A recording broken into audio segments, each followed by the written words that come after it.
the other thing that people have a misconception about is MDGs, not MDG, genetically modified food, GM crops. GMOs, yeah, genetically modified. Can you explain just a little bit or briefly, is it a misconception that people think that, GMOs are not good for you? I don't think we can, there are two categories of people. There are people who don't know and they want to know. Because science gets scaring when you hear that we are moving genes from one species to another. Yeah? And knowledge, anytime we come with a new knowledge, even the banana, these bananas I see, although they are not GM, there was still fear. And there are people who want to know. But there's another group of groups led by some organizations like Greenpeace, Third World Network, who have decided no matter what they hear, they have developed a campaign of fighting this as a business. And this one, there's nothing you can do about it. And so to those people who just want to know, the Kenya has just passed a law, a biosafety law. And the biosafety law is to regulate anything that is science is a double-edged sword, whatever it is.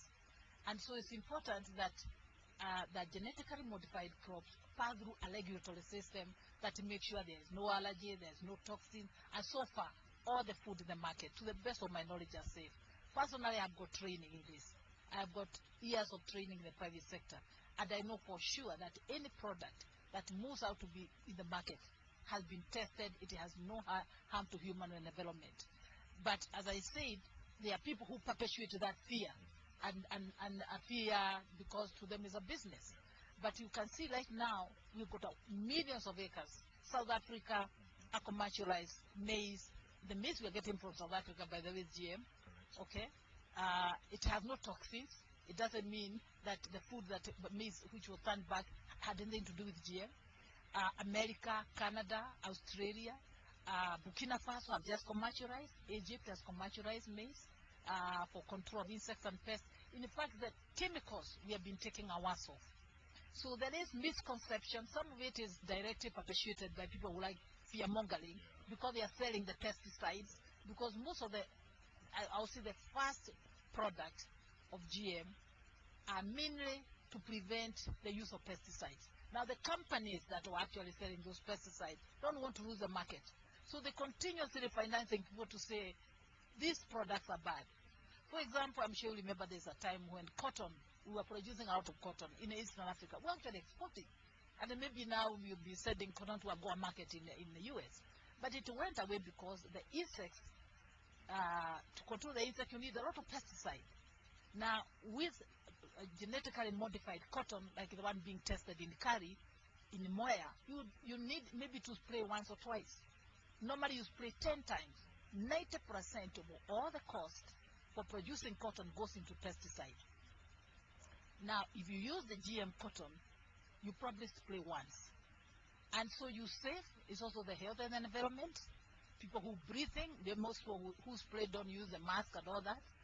And in places like South Africa, where they have commercialized cotton, they have commercialized maize, they have seen that the health of the people are better because they are not inhaling the pesticide.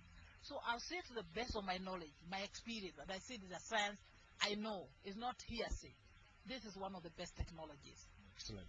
Doctor, there's a lot of people who are watching you right now, and they're going to be saying, my goodness, where has this woman been? How can I get in touch? Because I would like to get on this program. What do you tell them? What advice do you give them? Well, Africa Harvest, we have an office in Westrats. We have a website, www.africaharvest.org. And certainly you can get in touch with me. I'm sure you'll be able to give my phone contact. Information. Yes, and we have a whole team in the field. We are on banana, sorghum, trees, and we're involved in many, many things. And we really love it. We have a passion to reaching out to the grassroots communities and making a difference. Well, certainly, Doctor, you are making that difference.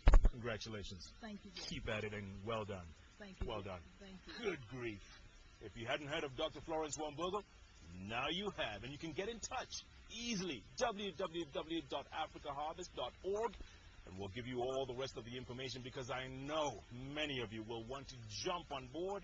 This is a win-win situation thanks to one woman's dream, vision. I tell you, man, you cannot make this stuff up. You cannot find these guests anywhere else. And this is what we mean when we talk about the future of Kenya. It's right here at the grassroots. What a guest, what a show, what a week it's turning out to be. Homegrown heroes and heroines. They're up there, making us proud.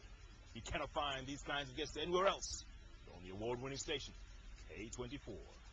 Where, as always, we are, even in science, all Kenya. All the time. You know this.